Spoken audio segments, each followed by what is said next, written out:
अस्सलाम वालेकुम। मैं 4th ईयर एमबीबीएस की स्टूडेंट हूँ और मैं जो है वो आपको फोरेंसिक मेडिसिन जो है पढ़ाऊँगी बिकॉज़ मैंने भी जो है ना अच्छा forensic medicine as a subject के इसके आपके पास यूट्यूब पे ना आपको चैनल्स भी अच्छे से नहीं मिलेंगे।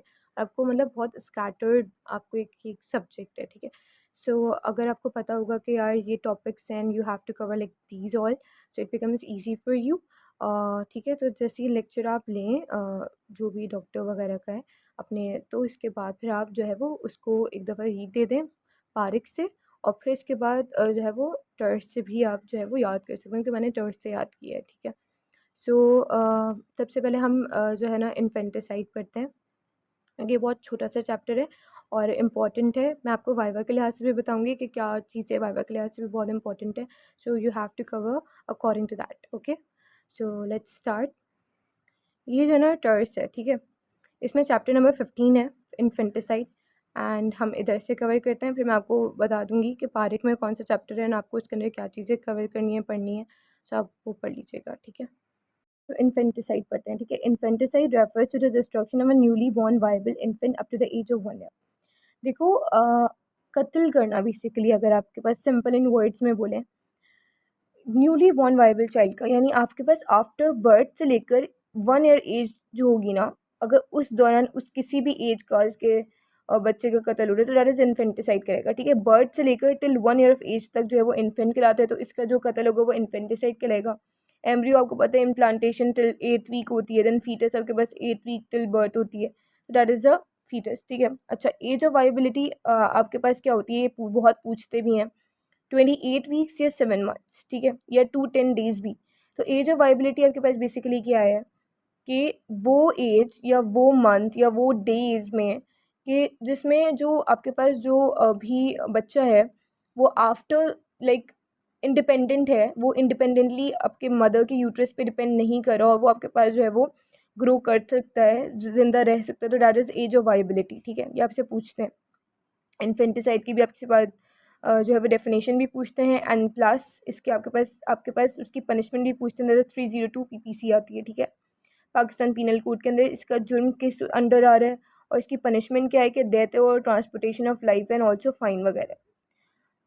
ट्रांसपोर्टेशन ऑफ लाइफ का मतलब ये होता है कि उसको बेसिकली उस जगह से भेज दिया जाता है, ठीक है। तो ये अच्छा, मोटिव्स इसके पीछे क्या हो सकते हैं कि देखो, मोटिव्स इसमें ये हो सकते हैं कि या तो unmarried woman and she got pregnant, तो आपके पास वो उसको रिड ऑफ करने के लिए, या फिर कोई बेवा है और वो नहीं चाहती कि कोई रिस्पॉन्सिबिलिटी ले तो वो कर सकती है। बता रहे हैं कि मोटिव्स इसके होते हैं, कर सकती है कि इसका मतलब नहीं है कि ये वो है, अलाउ है, बट ये है कि एक वुमेन जो है वो आपके पास, ज़ाहिर सी बात है, आपने देखा होगा कि पुराने ज़माने में जो भी है, अभी भी कई जगह होता है कि क्या बोलते हैं, सन इन लॉ मतलब बेटी का मतलब जहेज वहेज देना पड़ता है, तो वो नहीं, तो एक तरीके का बोझ समझते हैं, तो उसको रिड करने के लिए। प्लस ये हो सकता है कि बहुत गरीबी है तो वो मार सकते हैं बच्चों को, तो ये सब चीज़ें हैं, ठीक है। या मेल बच्चा चाहिए, फीमेल हो गई है तो मार देंगे, तो ये सब चीज़ें उधर मोटिव्स होते हैं, ठीक है। अच्छा, इंपॉर्टेंट चीज़ जब आपके पास आ गई वो मेडिको लीगल एस्पेक्ट्स हैं। मेडिको लीगल एस्पेक्ट्स हैं यानी इसके अंदर फोरेंसिक मेडिसिन की बेसिकली इसमें क्या सिग्निफिकेंस है, ठीक है। अब देखो, आपके पास ये 3 पॉइंट्स हैं जो कि बहुत इंपॉर्टेंट हैं, जो आपको याद रखने हैं और ये आपसे पूछे जाते हैं और आपसे थ्योरी में भी आ जाते हैं कि was a child still born, dead born, born alive. देखो, दीज आर द टर्म्स हैं जो कि आपके पास बहुत इंपॉर्टेंट है और आपको इसके अंदर डिफरेंस पता होना चाहिए कि क्या चीज़ है, ठीक है। देखो, स्टिल बॉर्न का मतलब होता है कि डेथ जो होती है ना वो अकर हुई है ड्यूरिंग द बर्थ केनाल, यानी जो बच्चा जब ड्यूरिंग द डिलीवरी निकल रहा है तो जब उसकी डेथ हुई है तो स्टिल बॉर्न का हो गया। जो डेड बॉर्न है वो मरा वही था, ठीक है, यूट्रस का ना मरा वही पैदा हुआ, तो डेट इज़ डेड बॉर्न।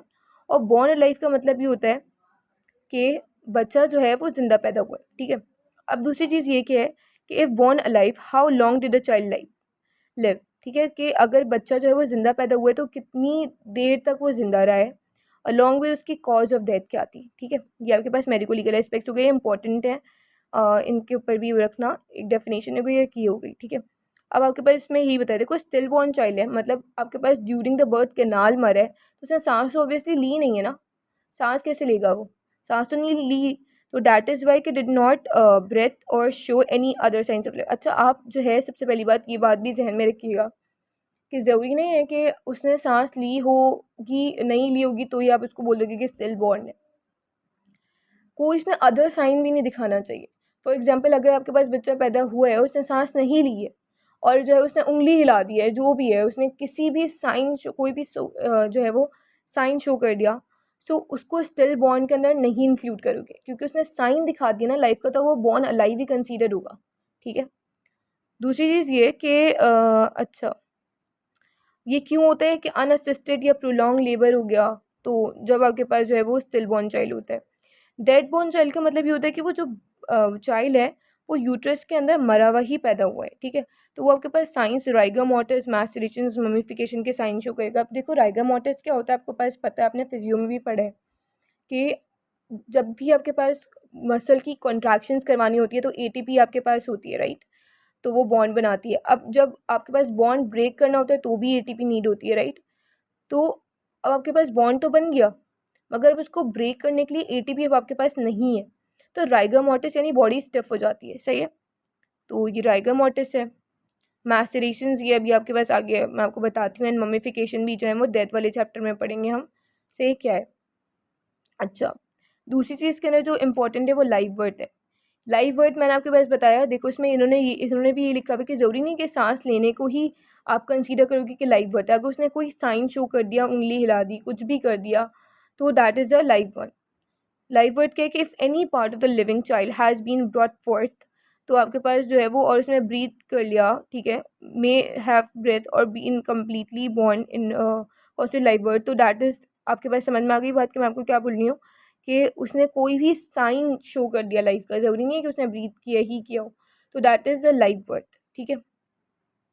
अच्छा, मैसेरेशन क्या है कि मैसेरेशन आपके पास एसेप्टिक ऑटोलिसिस होती है फीटस की, जो कि आपके पास फ़ौरन से होने लगती है जब उसकी इंट्रायूट्राइन डेथ हो जाए। ठीक है। अच्छा, जो मैसेरेशन है क्या होती है, आपको पता है कि कोई भी चीज़ अगर मर जाती है तो उसकी डिग्रेडेशन स्टार्ट होती है। ठीक है। सो अगर एक आपके पास जो भी एम्ब्रियो है, फीटस है, कोई भी है, और वो जो उसकी इंट्रायूट्राइन ही डेथ हुई है, तो आपके पास जो है एक एसेप्टिक, मतलब वो तो ऑब्वियसली बैक्टीरिया वगैरह तो नहीं होते ना, तो उसकी जो डिस्ट्रक्शन स्टार्ट होती है उसको मैसेरेशंस कहते हैं। अब इसकी करेक्टरिस्टिक्स क्या होती है कि बॉडी जो होती है वो आपके पास सॉफ्ट होती है, फ्लैसिड होती है, और उसको आपको पास प्लेस करोगे आपके पास किसके अंदर, आप टेबल के अंदर प्लेस करोगे, फ्लैटन्स आउट हो जाएगी। इसके अलावा एक स्वीट जो है ना डिसएग्रेबल आपके पास रेंसिड स्मेल आती है।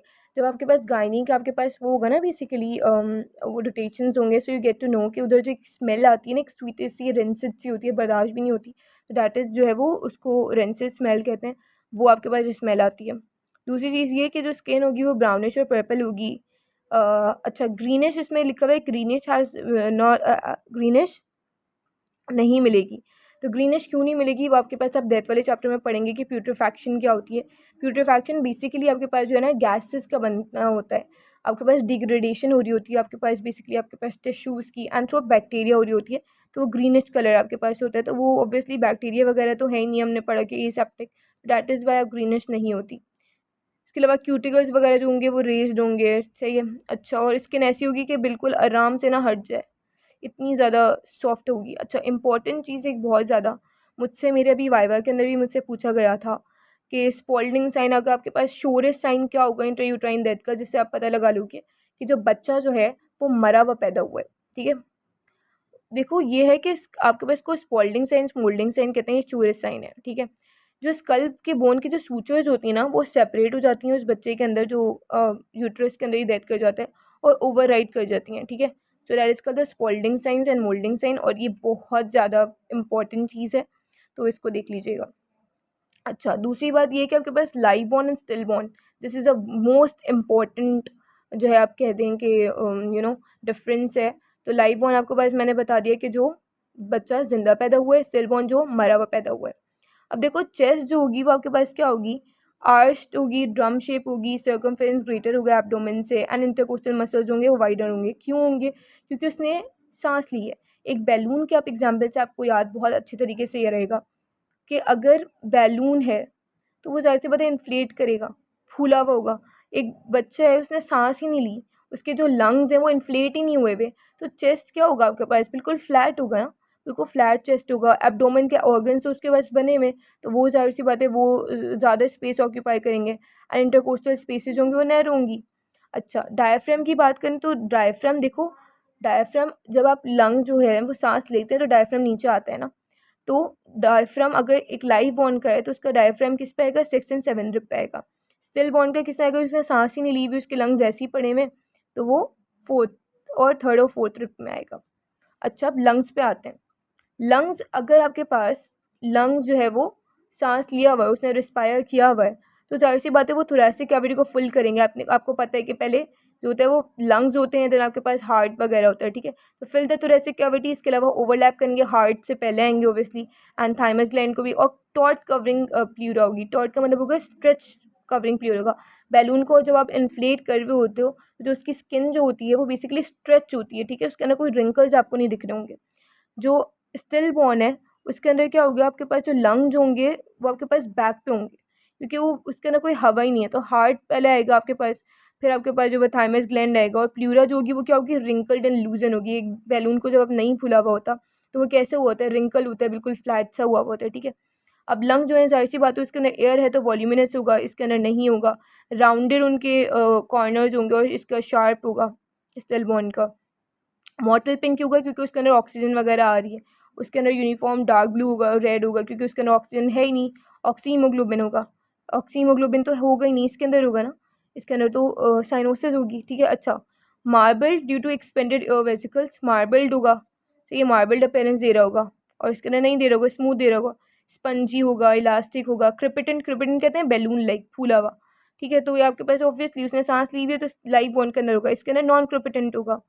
दूसरी चीज़ ये है कि एक्सपेंडेड एरिया और whole lung float in water.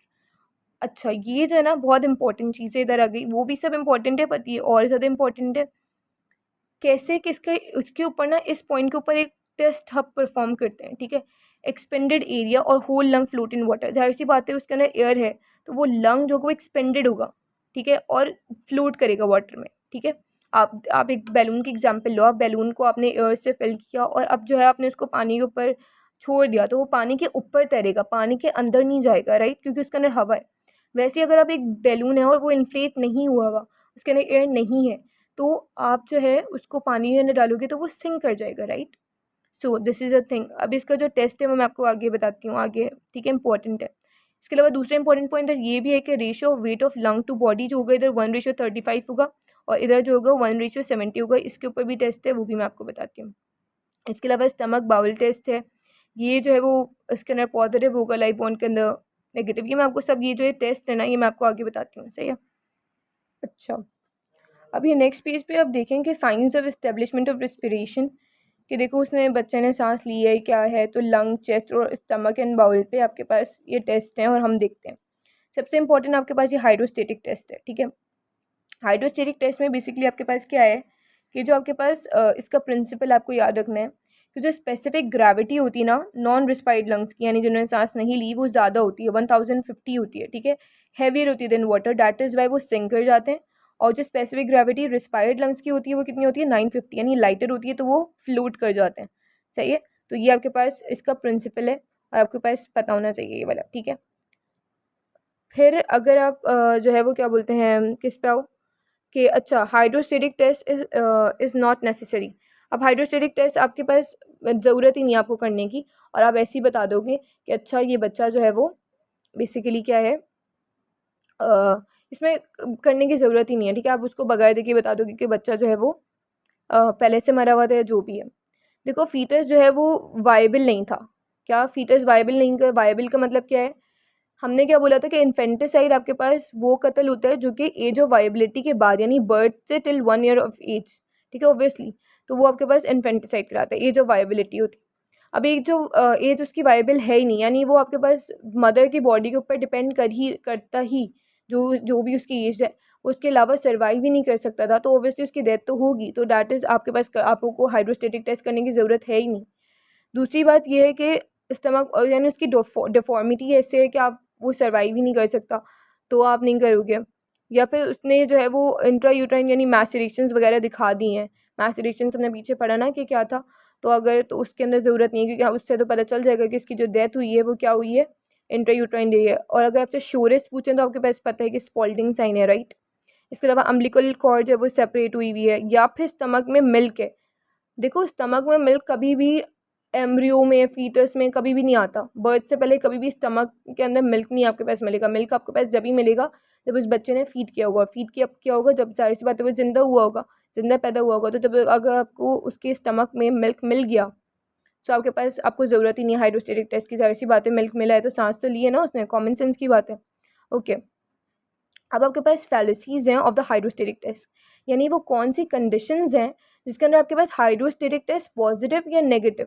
Positive का मतलब ये है कि उस बच्चे ने सांस नहीं ली मगर फिर भी आपके जो लंग्स हैं वो एक्सपेंडेड मिल रहे हैं, इन्फ्लेट मिल रहे हैं। कैसे मिल रहे हैं, तो ये इसको फॉल्स पॉजिटिव कहेंगे। यानी ये बेसिकली इट्स नॉट ट्रू कि उसने सांस ली है मगर ऐसा लग रहा है कि उसने सांस ली है। कब हो सकता है कि अगर आपके पास एन एक्सपेंडेड लंग में फ्लोट ड्यू टू, अगर एक्सपेंडेड लंग फ्लोट करे ड्यू टू आर्टिफिशियल रिस्पिरेशन, उसको आर्टिफिशियल रिस्पिरेशन मिली है, ठीक है वो, या प्यूट्रीफैक्शन हुई है। प्यूट्रीफैक्शन यानी गैसेस वगैरह बनती हैं आफ्टर डेथ, तो आपके पास जो है वो फॉल्स पॉजिटिव मिलेगा, ठीक है। इसके अलावा फॉल्स नेगेटिव कब मिलेगा, यानी उस बच्चे ने रिस्पायर किया है, रिस्पिरेशन करी है, बट वो क्या है, वो नेगेटिव शो कर रहा है। क्यों नेगेटिव शो कर रहा है, उसके रीजंस है। देखो, अच्छा ये इंपॉर्टेंट है, ये पूछ सकते हैं, ठीक है, और ये पूछा था, मुझसे भी पूछा था। ड्यू टू डिसीज़, कोई डिसीज़ हो, एटिलेक्टेसिस हो सकती है, निमोनिया हो सकता है, ठीक है, सिर्फ कॉन्जेनाइटल सिफिलिस हो सकता है, तो उसमें आपके पास फॉल्स नेगेटिव, उसने रिस्पायर किया भी होगा बट फिर भी जो है वो टेस्ट क्या दे रहा है, फॉल्स नेगेटिव दे रहा है, सही है। अच्छा, इसके बाद आपके पास स्टेटिक टेस्ट है और फोडियर्स टेस्ट है। ये क्या है, आपके पास जो आपके पास वेट का जो लंग का जो वेट होता है फीटस का, वो 450 to 600 ग्राम्स होता है, इसमें ग्रेन्स लिखा हुआ है। आफ्टर रिस्पायरेशन उसका जो होता है वो 900 to 1000 ग्राम हो जाता है, ठीक है, ये आपके पास है। बट जो इंपॉर्टेंट वाला है वो मैंने हाइड्रोस्टेटिक टेस्ट है, मैंने आपके पास बताया। दूसरा आपके पास एक प्लूकिट्स टेस्ट है कि आपके पास मैंने आपके पास बताया था कि proportion of weight of the lungs to the body जो होता है वो बिफोर रिस्पिरेशन इज़ 1:70 होता है, यानी जो है वो बॉडी का ज़्यादा होता है। फिर आफ्टर रिस्पिरेशन 1:35 हो जाता है, वेरिएबल हो जाता है, ठीक है, ये प्लूकिट्स टेस्ट है।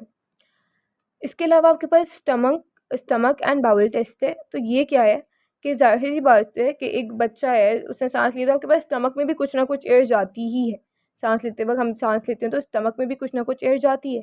तो the test is use to determine the air in the stomach, कि अगर आपके पास स्टमक के अंदर एयर मिल रही है और स्मॉल इंटेस्टीन की, तो बच्चे ने जाहिर सी बात है कि सांस ली है, तो that is a stomach bowel test. और जाहिर सी बात है किसके अंदर पॉजिटिव आएगा, जो बच्चा ज़िंदा पैदा हुआ है। जो बच्चा मरा हुआ पैदा हुआ है या जो बच्चा during the birth canal still born था, तो उसके अंदर ऑब्वियसली नेगेटिव आएगा, सही है। तो ये इंपॉर्टेंट टेस्ट जो है वो मैंने आपके पास बता दी है, और जो चीज़ इंपॉर्टेंट है वो मैंने आपको इसके अंदर बता दी। अब दूसरी चीज़ इसके अंदर आपके पास जो है वो क्या है, एक ही आपके पास ये वाला भी आप याद रख लें कि other sign of life birth क्या है कि changes in the middle ear. तो आपके पास जो मिडल ईयर होती है उसके अंदर एक रीडेंस टेस्ट होता है कि क्या होती है कि मिडल ईयर कैविटी जो होती है वो आपके पास एक जेलेटिनस कनेक्टिव टिश्यू होता है। फीटल लाइफ के अंदर जो होती है वो आपके पास जो होती है क्या होती है, उसके अंदर होता है, ठीक है, जेलेटिनस लिक्विड होता है। मगर जैसे ही जो है वो बच्चा ग्रो हो रहा होता है तो वो जो होता है ना, वो आपके पास जेलेटिनस लिक्विड वो आपके पास रिप्लेस हो रहा होता है एयर से, ठीक है। So that is a Wreden's test, ये भी कर सकते हैं। अच्छा, एक आपके पास इंपॉर्टेंट चीज़ ये कि डायग्नोसिस ऑफ लाइव बर्थ आप कैसे करते हो कि चाइल्ड जो है वो वायबल होना चाहिए। अब डायग्नोसिस कैसे करोगे लाइव बर्थ की, एक तो सबसे पहले कंडीशन होगी कि चाइल्ड वायबल होना चाहिए। चाइल्ड वायबल नहीं होगा तो आप करोगे ही नहीं। दूसरे क्या, लंग उसके एक्सपेंडेड मिलेंगे क्योंकि उसने जो है वो सांस ली है। आपके पास स्टमक के अंदर क्या मिलेगा, मिल्क मिलेगा, और वाइटल रिएक्शंस वगैरह हो होंगे, तो that is the diagnosis of live birth. अच्छा, दूसरी चीज़ इसके अंदर आपके पास ये एक फिजिकल चेंजेस है due to establishment of respiration, this is also one of the important chart. अच्छा, इसके अंदर आपके पास क्या है कि बिफोर रिस्पिरेशन और आफ्टर फुल रिस्पिरेशन, वो वाला चार्ट अगर आपने कर लिया तो ये भी आपके पास पता चल जाएगा। चेस्ट जो होगा उसकी शेप क्या होगी, फ्लैट होगी अगर उसने रिस्पायर नहीं किया है। इसमें क्या होगी, आर्च और ड्रम शेप होगी ऑब्वियसली। इसके अंदर सर्कमफेरेंस जो होगा वो एब्डोमेन से कम होगा, उसका ज़्यादा होगा। इंटरकोस्टल स्पेस नैरो होंगे, उसके वाइड होंगे। वही सारी बातें वहीं लिखी हुई हैं जो हमने पीछे पढ़ी हैं, सही है। लंग्स की बात करें तो लंग्स में पोजीशन जो होगी वो बैक पे होगी, उसने रिस्पायर नहीं किया है, ठीक है। इसमें तो आगे होगी। इसके अलावा प्लूरा जो होगी वो लूज एंड रिंकल होगी, उसके अंदर स्ट्रेच होगी। बिल्कुल सारी बातें, बिल्कुल 1 to 10 जो है ना बातें सारी वही लिखी हुई हैं जो मैंने पीछे पढ़ाई हैं, ठीक है। अच्छा, अब कोई मुझसे सवाल पूछ सकता है कि यार आपके पास कैसे पता चलेगा कि उसके आर्टिफिशियल फॉल्स पॉजिटिव दे दिया, कि उसने आर्टिफिशियल रिस्पायर कर दिया, अब लंग जो है वो फ्लूट करे, तो हम तो ये समझ रहे हैं कि बच्चा जो है वो ज़िंदा पैदा हुआ है। देखो, जो आर्टिफिशियल इन्फ्लेटेड लंग्स होंगे ना, जिनको आर्टिफिशियल रिस्पिरेशन आपने दी होगी, तो उनके अंदर जो होंगी ना मॉटलिंग, मॉटलिंग क्या आती है आपके पास, बेसिकली मॉटल अपीयरेंस आपके पास, यानी पिंकिश, वो आपके पास नहीं मिलेगा। वो क्या होगा, पिंकिश अपीयरेंस नहीं मिलेगी, तो मॉडलिंग इज़ एब्सेंट होगी। सही है। तो इससे आपके पास पता चला सकते हैं कि इन्फ्लेटेड लंग जो है ये आर्टिफिशियली इन्फ्लेटेड है कि ये नेचुरली इन्फ्लेटेड है। ओके। सो अब जो है वो आपके पास survival duration after live births, आपके पास अगर बच्चा जो है अभी इसके सर्वाइव करे तो उसके अंदर चेंजेस क्या आती हैं। तो दैट्स द थिंग कि चेंजेस स्किन के अंदर आपके पास क्या आती है कि वर्निक्स केशियोसा होता है, एक वैक्सी लेयर आपके पास जो होती है ना इस बच्चे की स्किन के ऊपर होती है। अगर आपने देखा हो जो छोटा सा बच्चा होता है तो एक वैक्सी सी लेयर आपके पास आई होती है, वर्निक्स केशियोसा, जो कि परसिस्ट करती है फॉर 1 to 2 days तक। ठीक है। इसके अलावा जो इसका कलर होता है वो सबसे पहले तो ब्राइट रेड होता है, बर्थ के टाइम पे आपने देखा होगा बिल्कुल टमाटर जैसे, लाइक टोमेटो टाइप का हो रहा होता है बिल्कुल। ठीक है। फिर इसके बाद डार्कर हो जाता है, उसका बोलते हैं ना कि इसका कलर इतना डार्क हो गया, तो वो डार्कर हो जाता है यूजली 2nd और 3rd डे पे। इसके अलावा उसके पास फिजियोलॉजिकल जॉन्डिस भी होती है जो कि 3rd and 6th डे पे होती है, और फिर उसका जो ओरिजिनल कलर है वो 10 days के अंदर अंदर आता है। ठीक है। डीस्क्वेमेशन का मतलब होता है उसकी जो एपिथीलियम वगैरह की जो शेडिंग होती है, आपने देखा होगा कि बिल्कुल वाइट वाइट सा फिर उसके ऊपर ना बच्चों के ऊपर आ रहा होता है, तो वो उसकी डीस्क्वेमेशन हो रही होती है। ठीक है। ये बिगिनस होती है आफ्टर 2nd डे पे और कंप्लीट हो जाती है फोर्टनाइट 14 days तक। ठीक है। इसके अलावा आपके पास इंपॉर्टेंट चीज़ ये भी कि कैपिट सक्सीडिनियम, ये आपके पास इंपॉर्टेंट चीज़ है, क्या होती है कि एडिमेटेड स्वेलिंग होती है of the presenting part of the head during the delivery. देखो, ड्यूरिंग द डिलीवरी जो आपके पास जो इसका प्रेजेंटिंग पार्ट होता है ना, लाइक जो हेड जो कि बेसिकली कम्स इन कॉन्टैक्ट कर रहा होता है विद द वजाइना, तो वो जो है ना उधर की स्वेलिंग हो जाती है। ठीक है। तो उसको कैपिट सक्सीडिनियम कहते हैं। अगर पिक्चर होती है तो मैं आपको पिक्चर एंड में भी दिखा दूंगी। सही है। ये डिसअपेयर हो जाती है 24 आवर्स से 7 days तक। ठीक है। आफ्टर बर्थ के, ये इंपॉर्टेंट है। दूसरी है कि ये वाला भी इंपॉर्टेंट है, अम्बिलिकल कॉर्ड वाला, कि इन्फ्लेमेशन जोन ऑफ रेडनेस होती है near the attach and 36 hours की। आपके पास बेसिकली देखो फोरेंसिक मेडिसिन में ना आपके पास बहुत सारी चीज़ें आपको रट्टे वाली मिलेंगी। ठीक है। लाइक डेज वगैरह आपको याद रखने पड़ेंगे, इंपॉर्टेंट है, पूछते हैं। ठीक है। इसके अलावा कॉर्ड डेसिकेट करने लगेगी 12 to 24 आवर्स फर्स्ट डे कह दो।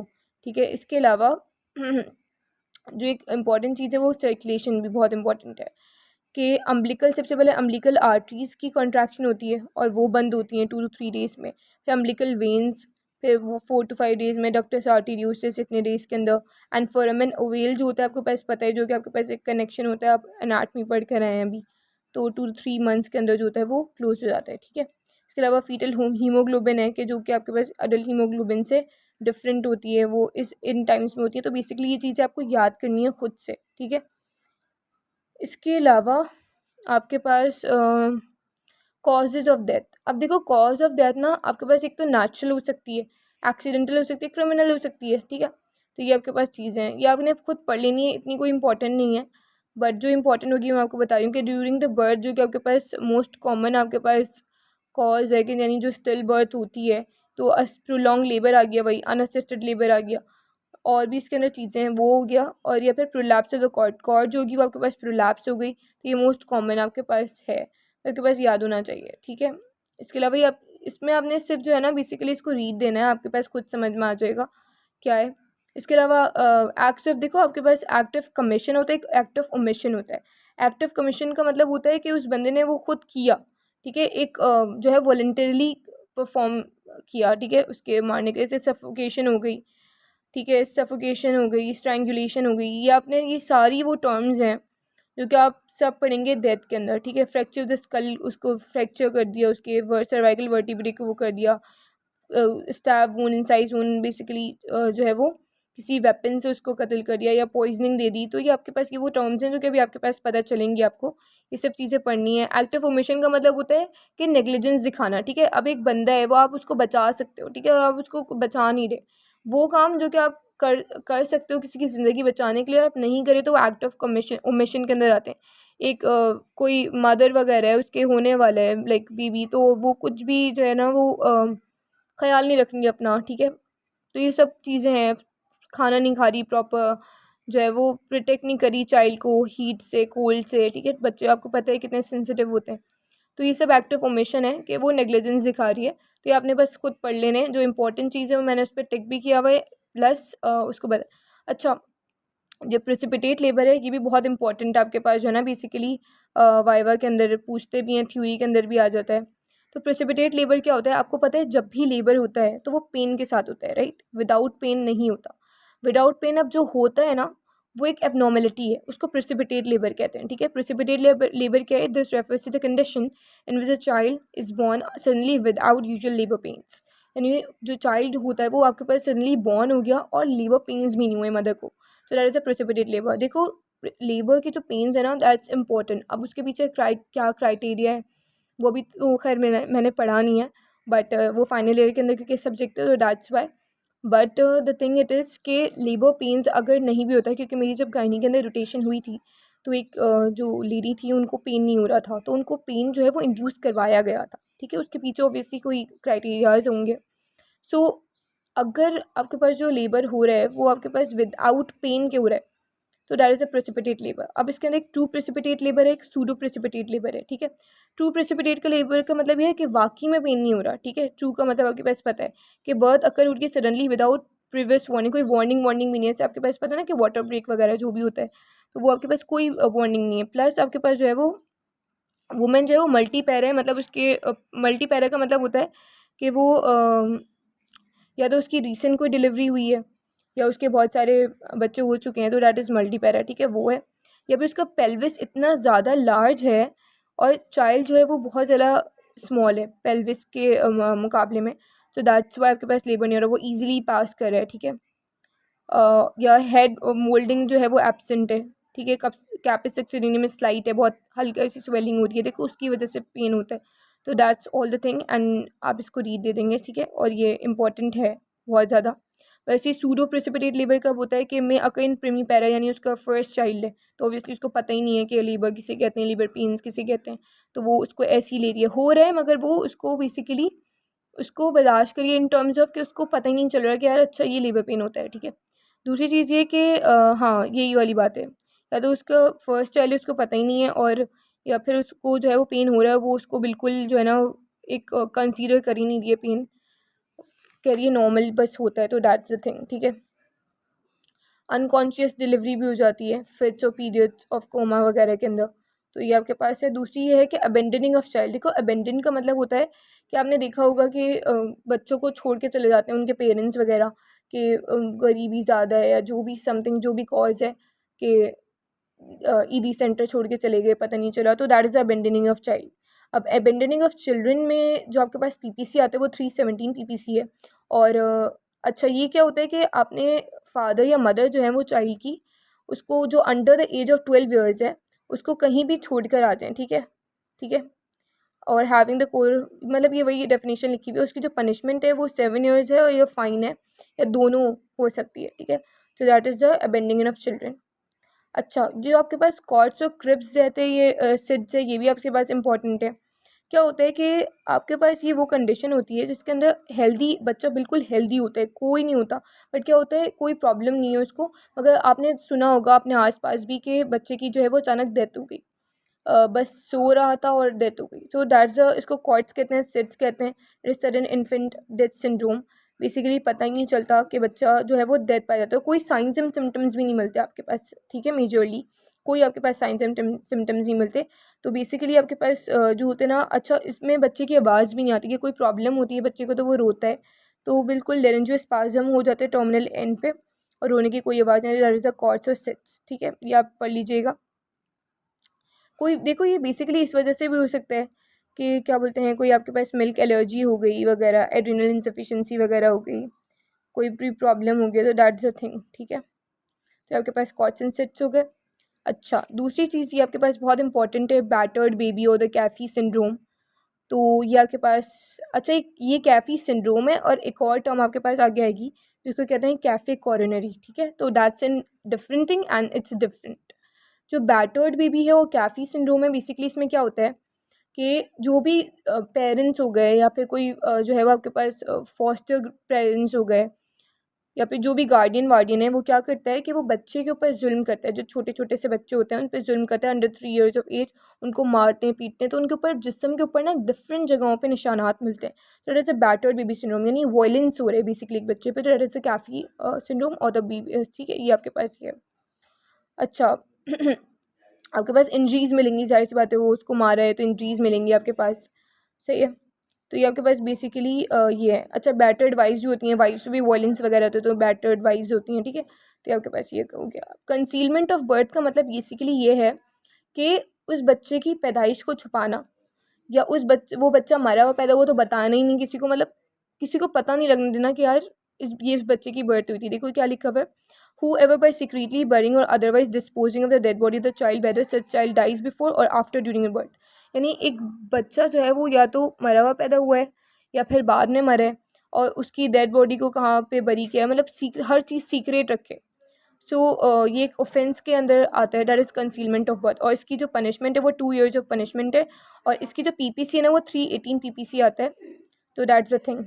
अच्छा तो ये जो है ना बेसिकली हमने जो है वो इन्फेंटिसाइड इसमें कवर किया, जो भी इंपॉर्टेंट टॉपिक्स हैं जो वाइवा के लिहाज से आते हैं, जो पूछे जाते हैं वो मैंने आपको बता दिए, and you have to cover according to that thing. अगर आप ये करेंगे बिल्कुल ऐसे ही तो इंशाल्लाह आपके पास जो है ना इन्फेंटिसाइड वाला चैप्टर आपका बहुत आउटस्टैंडिंगली कवर हो जाएगा, ठीक है। अब जो है आप इसको जो है वो पारिक से भी रीड दें,